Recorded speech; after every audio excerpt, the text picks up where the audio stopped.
What's up, Hulahans? It is Wednesday, Hump Day, and we're back on the Maui Hot List, Hulahan. Johnny, what is this Hot List thing that you guys talk about? It is where I play a game called Matchmaker. The Hot List is where our local multiple listing service has a location for realtors to put out their new listings, things that they've adjusted on their listings, things that have gone pending, things that have canceled, things that have sold. And it's done on the daily. And I literally kind of created our little business from the hot list when we first got started because it's interesting in real estate. People think long and hard before making a choice on a realtor to sell their house, meaning somebody that they're choosing to market, list it, represent them in the negotiations as their selling agent. But if you fog a mirror, most people will use you as a buyer's agent. It's really interesting. And a lot of that might have had to do with like commissions and that sort of thing. But that's what we were working with mostly as we got started was buyers. And so I played this game where I jumped into the hot list. It taught me inventory. It taught me what's happening in the market on a daily basis, much like a weather report. It showed me who the players were, and it allowed me to think of clients that I'd spoke to, connected with, they shared a dream, and now I could pinpoint certain properties that I felt met their needs. And that's literally what kicked this whole thing off. And it's still working for us, right? And we're just doing it in a different way and we're sharing it in a different way. But it literally is kind of in my head how Dreams to Reality got started for us together. And what was interesting for me is we had a couple of different players on the team as well. And I just kept like to me, it just seemed so simple. And I would try to explain it to people, and it just seemed like it wasn't simple. It wasn't. For No. some reason, curiosity is kind of the name of the game in this. I mean, we want to know what's going on, and you and I will take this hot list information, right? And I blasted you this morning with a bunch of things, and I was like, "Look at Yeah. this! What about this? What about this?" I Right. mean, we go back and forth about the information. Wow, did you see this price came down to here? Did you see these guys aren't disclosing this important material fact about this property, or this is going on? So the whole idea of the show was to kind of bring you behind the scenes of this conversation that John and I have privately texting back and forth every day from thousands of miles apart and Yeah. just say, hey, look at this. This is what we see. This is what we think about. This is what we look at. This is what we've noticed. Here's patterns. Here's something interesting. Today, you'll see, I mean, there's properties right next door to each other, and 2 bedrooms range from $1,000,001 at one property to 900 at the next property to 700 at the next property. And they're literally right next door to each other in Kihei. I mean, just really interesting information. Other information, you'll see $499 for condos on the west side, same condos, similar style, are 600 on the south side. And so we just have this interesting conversation, and then it goes into buyer psychology, seller psychology, like what are people thinking? Right now, the name of the game is everybody wants to sell, but nobody actually wants to sell, right? They want to list, but they don't want to sell. Right. I think Well, that's a better way to put it. they want to sell for their price because in their world that's how this works. I want to sell my real estate, I want this much money. Where's the line, right? And yeah, that's just not how it works. It's called a It's like meeting of the minds. It's like everyone's trying to if I can just catch someone off their guard on a Friday night when they're browsing properties, maybe they'll send me an offer for some ridiculous price and it's going to be all cash and we're going to close quickly. For some reason, that feels like what a lot of people are thinking in the market. And I was joking yesterday with another colleague of ours. It was like everyone's just collecting trophies at this point. We got like 26 listings and one pending and nothing moving. What does that tell you? Like, what would that tell you as a human being? Like for me, I would just sit there and go, okay, what do I need to be aware of? Okay, I have a lot of listings and only one is selling. So why did that one sell? We'll start there. I mean, it's really just going to come down, nobody wants to say it out loud, but this is a market where price is paramount. People are getting involved because they get to a certain price in their head where they're like, okay, if it does go down a little bit, I can be okay at this point here. Because I do remember where my friends bought maybe in 2022, right? So it's, I think also, Danny, that, it's such a tiny market. Like we barely have what, maybe 12, 1,500 pieces of inventory to sell. And in my head, it seems so small that it seemed like something that could be mastered if you put enough time into it. Right. So that's where maybe my mentality would have been different with like an Arizona market where I remember in 2008, we had like 50,000 pieces of inventory in that Wow. market there. So how do you master that? You don't. You try to master neighborhoods, and that's where that is. But our market's so tiny that it does feel like if you're just a little bit curious and you want to pay attention, you can teach yourself it. But you have to have this desire to nerd out and geek out on the craft. Should we break the news to him, Johnny? We're not here just trying to escape this business.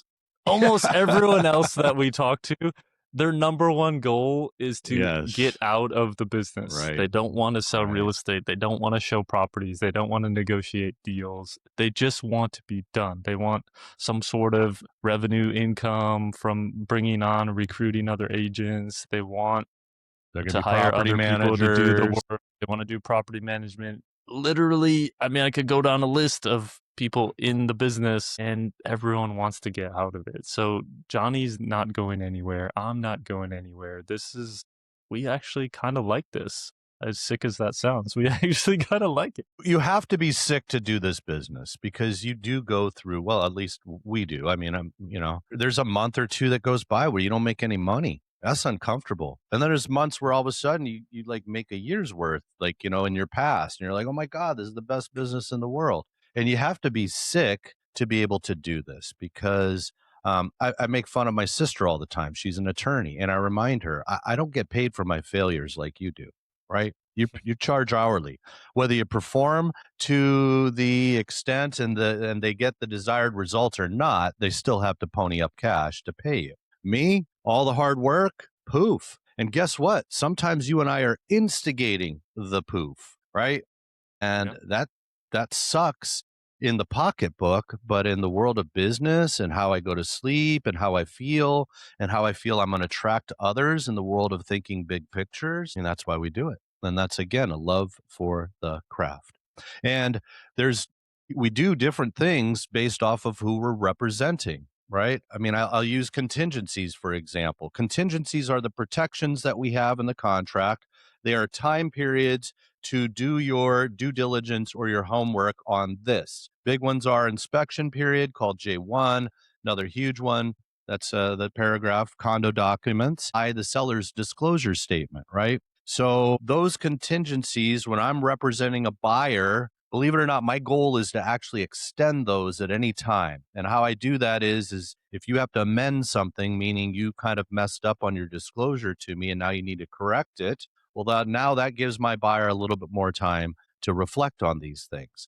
And quite frankly, these are the time periods where my buyer can choose to say, I'm out of here, John. This doesn't make any sense. We just had that happen to us, right? Created a situation. Buyer said, dude, this really just doesn't feel good. I'm out. When I'm representing a seller, I'm doing the opposite. I'm going to order condo doc, or you're going to order condo documents for us the second that we have the acceptance, right? Because we want to get those right. We want to be burning up your contingency period when you are the buyer and we're representing the seller. I want to get rid of the contingencies because that's what makes my deal solid when I'm representing the seller. So just a couple of different nuances in how we approach things here. Fast and Furious. And an additional part of this show and our intention here is to let you absorb and information to educate yourself at your pace in your timeline. We realize a lot of you don't want to be pestered, you don't want to be called, you don't want to be texted all the time asking what you need. And really, this was to provide you information, how the process works, what's going on Yeah, in the market, what sort of opportunities are out there, where are the deals, all these sorts of things. And you can do it at your timeline and your pace. And ultimately, when you're ready, or if you decide to do something, then you reach out or you find someone else you like if you don't like us and you move forward. that's it. Information is free, guys. I mean, we've talked to people on here that were working with other people and feel like we've given them a little bit of a hand up and some understanding. And that's what we're all about. We're just here to provide information on how real estate works on Maui. But don't worry, AI is going to replace us in about 6 months, Johnny. I'm hoping that my particular demographic stays with me there. I'm hoping that some people struggle with the AI like I do, and I can help them, right? I don't see it happening. AI is too amiable, man. I come back and I correct it, and I'm like, dude, you got this wrong. And it's like, you're right. I did get it wrong. Here's what it really is. And I'm like, well, then what do I need you for if I'm still out here discovering these things for myself? But it is interesting to watch, man. Johnny, here's I'm AI. Here's your M1 documents. Oh, you're missing like 7 documents in there. No, it's all there. It's all there. It's all there. That's what's interesting, right? Is we get sent things and then it's on us to discover if what we were sent included everything that we needed, which I absolutely find fascinating, right? And then it's always on us to go out and fact find when we do find things that are interesting. And we're the type of people that dive into this. I found out a long time ago that condo associations don't like realtors, like questions. They don't like you answering. I don't think they questions. like owners either, Johnny. They don't Right. even like the owners that they represent. I mean, I have driven myself over to Kihei and I have sat in lobbies before until somebody's talked to me because I know that's what it's going to take because my emails get ignored, my messages get ignored. But I understand how people are thinking, right? And if you're uncomfortable, you're not going to be able to move. Like you're going to be stuck. So if I can provide the information that you need to then make a choice, well, that's what I'm going to do. And we were already doing that earlier today. And so, yeah, it's just been very interesting to get one piece of information and then get another that says something completely different from the same association. I mean, the worst part of any of this is just to be stuck in limbo, right? Stuck in not sure if it's good idea, it's a good thing for you. Whether that's the first question of does this whole thing even make sense for you? Or if it's a further question of you're 2 weeks to closing and like, hey, this new information, does it still make sense to me? Just being stuck in that spot of not sure either way is a really uncomfortable piece. We had a great question from one of the avid listeners kind of about this, how do you know something is a good deal? So we're going to put together a video later this week and we'll talk about that in terms of vacation rentals and TVR Hotel Zone. Like what is actually a good deal? Like what should you be looking for? What kind of numbers maybe make sense? Because everyone's going to tell you something's a deal, right? I mean, I get a bunch of texts from friends all the time, like Zillow links and like, hey, this is a great deal back home. Like you should buy it. And I'm like, why is it a good deal? Like it doesn't look like a deal to me. Yeah. Like why is it a good deal? Is it the price? Is it the numbers? Is it the neighborhood? Is it what? So we also do a Thursday deal of the week, which we actually pick one property every week. We kind of walk through that every week that we think is a deal because people are always asking us, what's a deal? What's a deal? What's a deal? Give me a deal, right, Johnny? Yeah. One thing that we do come up against, and, we do find the one-offs, but occupancy is what's driving the deals in the vacation condo market. There's uncertainty created by Minatoya List Bill 9 Exhibit 2.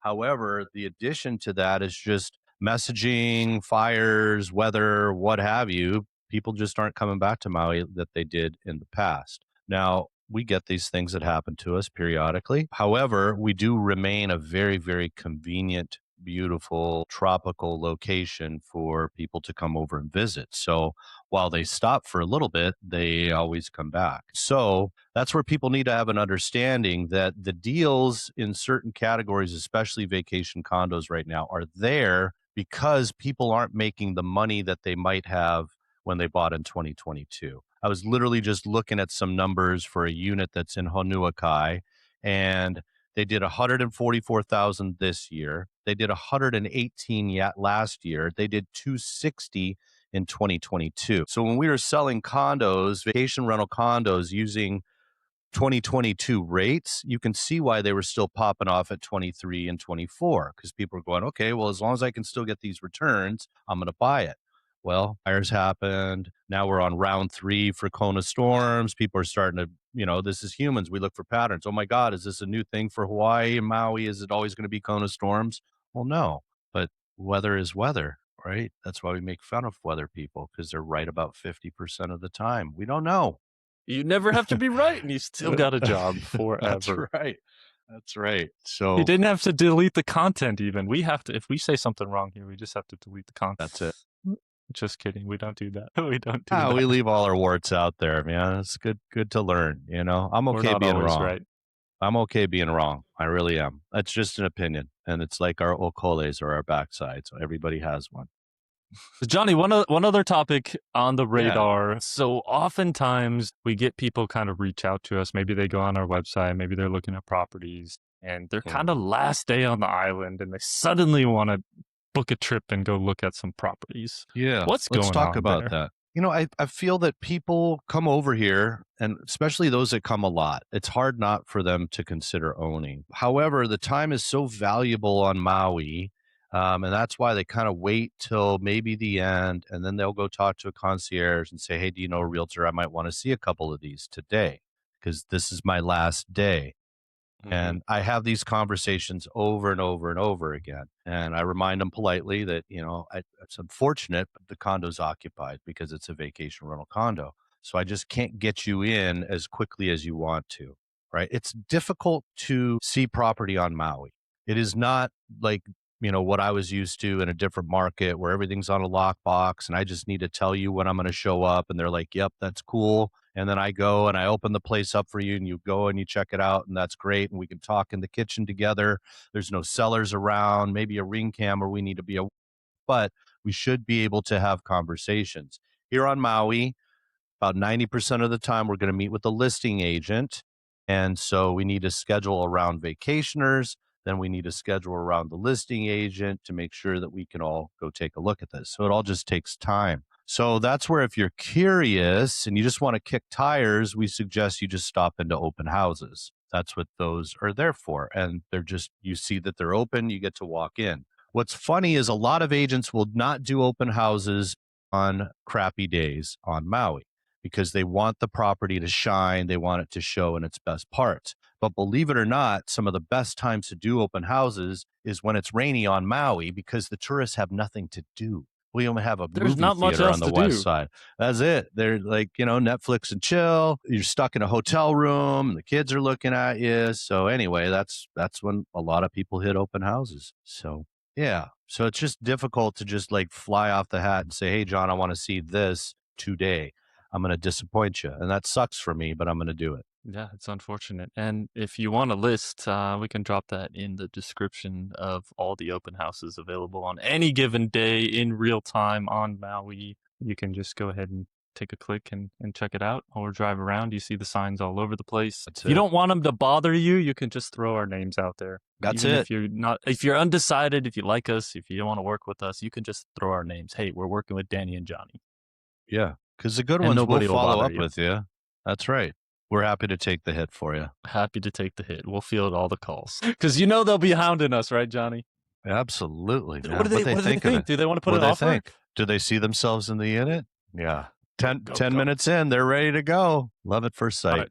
But The last funny thing that's on my mind before we jump into the okay. hot list. I am seeing more and more and more and more emails tempting me with more commission in order to help those agents sell their properties. I'm Mhm. seeing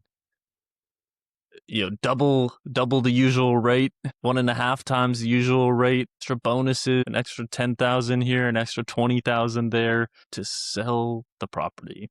I mean, Well, more importantly, to sell it for the price that they've chosen. That's why all the additional yes. teasing is they're looking for a greedy agent that they feel is just going to hard close that this is the one without the client knowing that they're going to get 3.5%, right? And then so the buy down portion, there's a stronger argument there for, you know, being willing to buy down your rate because I've seen the numbers. You shave 20 grand off of a property and you're going to have a mortgage, it affects your monthly payment like by pennies, right? But Yep. if we use some money to buy down interest rates, well, now you can see maybe 100, $200 shaved off the monthly. I mean, that's going to help you there. So I can kind of understand that strategy. Again, I'm going to continue to come back. This is a price market. This is a market where people buy. Um, Either they got stupid money and they're buying trophy units, or people are buying when they feel comfortable because the price has reached a point that's so low that they feel like, okay, even if it goes a little bit lower, I like this particular unit. It makes sense for me. So price overcomes all objections. That is a truthful statement. I think that might be the statement that you say more than any other statement